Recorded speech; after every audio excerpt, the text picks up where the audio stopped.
করবে না কিন্তু মাপ চাবে, ছোট হবে, তার নাম স্বামী। কারণ মেয়েরা, নবী রাসূলুল্লাহ সাল্লাল্লাহু আলাইহি ওয়াসাল্লাম বলেছেন, তাদেরকে বাঁকা হাট থেকে তৈরি করা হয়েছে। বেশি সোজা করতে যাবা ভেঙে যাবে। সব জায়গায় পোদ্দারি করবেন। আমি সবসময় বলি, বাসা একটু বিড়াল হয়ে থাকবেন, বিড়াল হয়ে একটু বোকা হয়ে থাকবেন।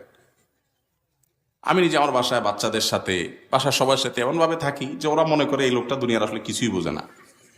রীতিমতো ওই একটু একটা পাগল দেখলে যেরকম সবাই ঢেল মারে, ওইরকম সবাই ঢেল মারে। আমি তো এটাকে এনজয় করি যে আলহামদুলিল্লাহ। সব জায়গায় পণ্ডিতি করবেন না। কিছু লোক আছে বাইরে বেকুব সেকুব, দুনিয়ার কোনো কাজ করতে পারে না, কিন্তু বাসায় এসে এসে বাঘ সাজে।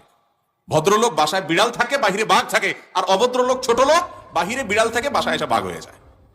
কথা কি বুঝতে পারছেন? অতএব স্ত্রীদের সাথে দুরাচরণ করা বন্ধ করবেন তো ইনশাআল্লাহ। এছাড়া কখনো ভালো মুসলমান হতে পারবেন না। পৃথিবীর একজন মানুষ ভুল করবে না কিন্তু মাপ চাবে, ছোট হবে, তার নাম স্বামী। কারণ মেয়েরা, নবী রাসূলুল্লাহ